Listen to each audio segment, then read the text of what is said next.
الرحمن الرحیم الصلاۃ والسلام علیک یا رسول اللہ والسلام علیک یا حبیب اللہ۔ الحمدللہ ہم مسلمان ہیں، لیکن زندگی کے اندر ہم اسلام کے کچھ پہلو ہیں جن کو نظر انداز کر دیتے ہیں۔ عملی طور پر ہم جنگ، جہاد اور اسلامی سزائیں، یہ تینوں ہمارے ایمان کا حصہ ہیں۔ اللہ تعالیٰ نے مسلمان کو برائی ہاتھ، زبان اور دل سے روکنے کا حکم دے رکھا ہے، اور جو شخص اللہ تعالیٰ کے اس حکم سے انحراف کرتا ہے وہ اسلام کے دائرے سے خارج ہو جاتا ہے۔ اسلام ایک قانون، ایک آئین اور ایک مکمل ضابطۂ حیات ہے۔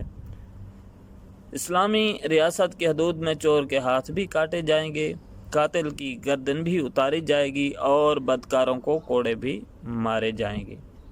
یہ ہمارے ایمان، ہمارے دین کا حصہ ہے اور ہم سب اسے دل اور روح کی گہرائی سے تسلیم کرتے ہیں۔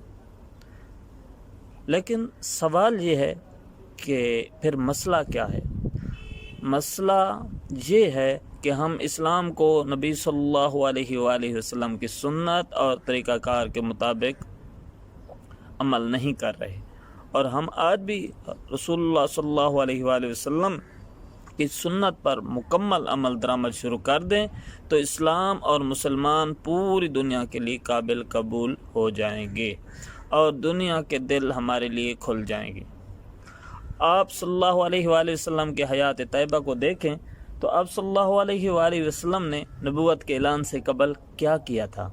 آپ صلی اللہ علیہ وآلہ وسلم نے کفار مکہ میں اپنی ایک کریڈیبلٹی بنائی تھی۔ وہ معاشرہ جس میں جھوٹ، مکر، فریب، بے ایمانی، بددیانتی، ملاوٹ، چوری، جہالت، ضد، ہٹ درمی اور دھوکہ دہی گندگی میں بو کی طرح رچی ہوئی تھی، اس معاشرے میں آپ صلی اللہ علیہ وآلہ وسلم نے خود کو صادق، امین، حلیم، ایماندار اور پاک دامن ثابت کیا۔ آپ کی صداقت کا یہ علم تھا کہ جب لوگوں کو اسلام کی طرف دعوت دی تو لوگوں سے فرمایا، اے لوگو، اگر میں آپ سے کہوں اس پہاڑ کے پیچھے دشمن کی فوج چھپی ہے تو کیا آپ لوگ میری بات پر یقین کر لیں گے؟ تمام لوگوں نے بآواز بلند جواب دیا، ہم فوراً یقین کر لیں گے۔ حضور صلی اللہ علیہ وآلہ وسلم نے پوچھا، کیوں؟ لوگوں نے جواب دیا، ہم سمجھتے ہیں ہماری نظریں دھوکہ کھا سکتی ہیں، لیکن آپ صلی اللہ علیہ وآلہ وسلم غلط بیانی نہیں کر سکتے۔ رسول اللہ صلی اللہ علیہ وآلہ وسلم کی صداقت کا اعتراف کرنے والے لوگوں میں ایسے اشخاص بھی شامل تھے جو پہاڑ کی دوسری طرف سے آئے تھے، اور انہوں نے دیکھا تھا کہ پہاڑ کے دوسری طرف کوئی فوج موجود نہیں، لیکن یہ لوگ بھی اقرار کر رہے تھے کہ ہماری آنکھیں دھوکہ کھا سکتی ہیں، لیکن رسول اللہ صلی اللہ علیہ وآلہ وسلم غلط نہیں فرما سکتے۔ آپ صلی اللہ علیہ وآلہ وسلم کی امانت داری کا یہ علم تھا کہ وہ کفار جو آپ صلی اللہ علیہ وآلہ وسلم کی جان کے پیاسے تھے، وہ بھی اپنا مال، اپنی دولت اور اپنے زیورات آپ صلی اللہ علیہ وآلہ وسلم کے پاس بطور امانت رکھواتے تھے۔ آپ صلی اللہ علیہ وآلہ وسلم ہجرت کے وقت حضرت علی کرم اللہ وجہ الکریم کو انہی کفار کی امانتیں لٹانے کے لیے مکہ میں چھوڑ گئے تھے۔ آپ صلی اللہ علیہ وآلہ وسلم کی انصاف پسندی کا یہ عالم تھا کہ مکہ کے 40 برس کے دشمن قبائل اپنے فیصلے آپ صلی اللہ علیہ وآلہ وسلم سے کراتے تھے۔ حجر اسود کو نصب کرنے کا وقت آیا تو اس وقت بھی لوگوں کی نگاہیں آپ صلی اللہ علیہ وآلہ وسلم کی طرف اٹھی۔ آپ صلی اللہ علیہ وآلہ وسلم کی کریڈیبلٹی کا یہ علم تھا کہ مکہ کی رئیس ترین خاتون حضرت خدیجہ رضی اللہ تعالی عنہ شادی کا فیصلہ کرتی ہیں تو ان کی نکاح انتخاب بھی صرف اور صرف آپ صلی اللہ علیہ وآلہ وسلم کی طرف اٹھتی ہے۔ آپ صلی اللہ علیہ وآلہ وسلم 40 برس کی اس کردار سازی کے بعد کیا کرتے ہیں، یہ بات بھی غور طلب ہے۔ آپ صلی اللہ علیہ وآلہ وسلم اس کے بعد تبلیغ، دعوت اور ترغیب کا سلسلہ شروع کرتے ہیں، اور آپ صلی اللہ علیہ وآلہ وسلم کی جو کردار کی جو کریڈیبلٹی ہے وہ اس تبلیغ میں مرکزی کردار ادا کرتی ہے۔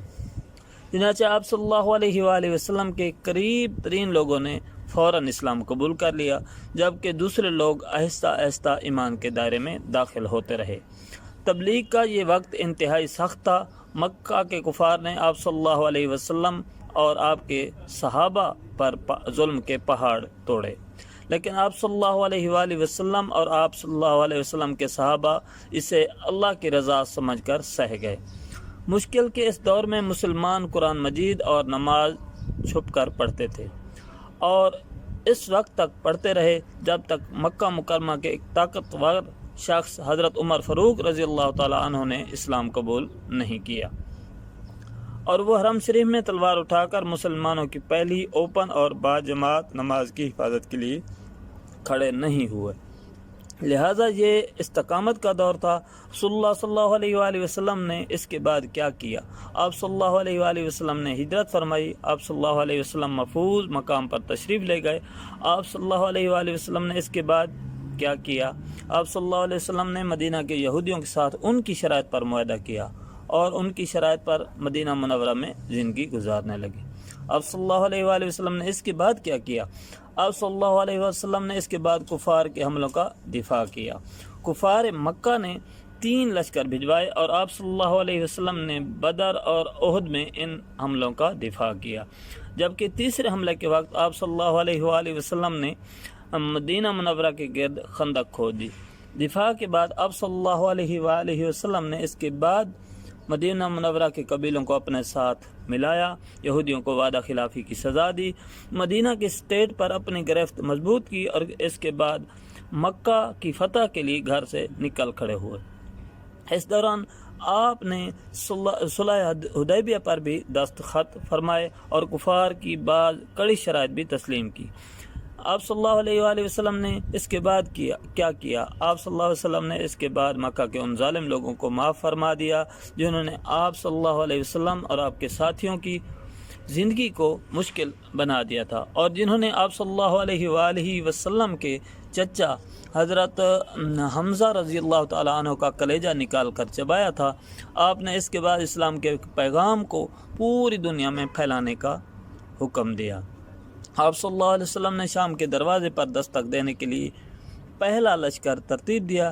یہ لشکر ابھی چند کوس دور گیا تھا کہ آپ صلی اللہ علیہ وآلہ وسلم کا انتقال ہو گیا۔ آپ ذرا اس ترتیب کو ملاحظہ فرمائیں۔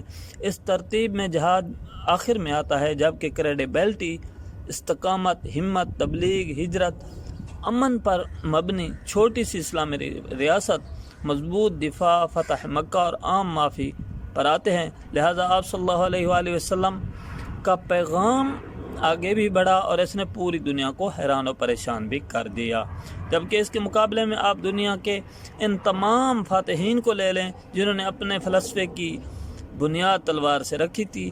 ان لوگوں نے بہت جلد آدھی دنیا فتح کی، لیکن پھر چند برس بعد ان کا نام، ان کی سلطنت اور ان کا فلسفہ دنیا سے کچی سیاہی کے حروف کی طرح مٹ گیا۔ روم کا جولیس سیزر ہو، مقدونیہ کا سکندر اعظم ہو، ایران کا دارا ہو، ہندوستان کا اشوک ہو، یا پھر منگولیا کا چنگیز خان، آج ان کی سلطنتیں، ان کے فلسفے اور ان کے مقبرے کہاں ہیں؟ کہیں بھی نہیں۔ کیوں؟ کیونکہ ان کی تربیت غلط تھی۔ انہوں نے کریڈیبلٹی، ہمت، استقامت، تبلیغ، ہجرت، ایک چھوٹی سی ریاست، دفاع، عام معافی اور پھر طویل جنگ کی ترتیب کی۔ جنگ، قتل، ظلم اور ایک طویل سلطنت کو اپنی ترجیح بنایا۔ چنانچہ یہ لوگ، ان کے فلسفے اور ان کی سلطنتیں سب مٹی میں مل گئیں، جبکہ رسول اللہ صلی اللہ علیہ وآلہ وسلم کا پیغام نہ صرف آج تک زندہ ہے بلکہ یہ پہلے سے بھی بڑھ کر آگے سے آگے بڑھتا چلا جا رہا ہے۔ آپ اسلام کی پوری تاریخ کو نکال کر دیکھ لیجئے، جب تک مسلمان رسول اللہ صلی اللہ علیہ وآلہ وسلم کی دی ہوئی ترتیب کے مطابق چلتے رہے، اسلام پھیلتا رہا، لیکن جب ان لوگوں نے تلوار کو کریڈیبلٹی، تبلیغ اور کردار پر فوقیت دی، مسلمانوں کا زوال شروع ہو گیا۔ چنانچہ اگر آج بھی پوری دنیا میں اسلام کا غلبہ چاہتے ہیں تو پھر ہمیں رسول اللہ صلی اللہ علیہ وسلم کی دی ہوئی ترتیب کے مطابق چلنا ہوگا۔ ہمیں سب سے پہلے صداقت اور امانت پر مبنی ایک ایسی کریڈیبلٹی اسٹیبلش کرنا پڑے گی کہ Clinton, Bush, Obama, Gordon brown, Donald Trump اور نتن یاہو سے لے کر پوری دنیا اپنی امانتیں ہمارے پاس رکھوائے اور ہمیں آنکھیں بند کر کے دنیا بھر کے تصفیوں کے لیے ثالث مقرر کرے۔ ہم اس کے بعد دنیا کو دعوت دیں، پیٹ پر 2 پتھر باندھ لیں اور کسی کے سامنے ہاتھ نہ پھیلائیں، بے سر و سامانی کے عالم میں اپنا دفاع کریں، غلبے کے بعد عام معافی کا اعلان کریں، ایک چھوٹی سی پرامن ریاست قائم کریں جس میں امن کے ساتھ علم بھی ہو اور رزق بھی ہو، اور پھر اس کے بعد پوری دنیا کے ہر فرعون سے ٹکرا جائیں۔ اللہ تعالیٰ آپ کا حامی و ناصر ہو۔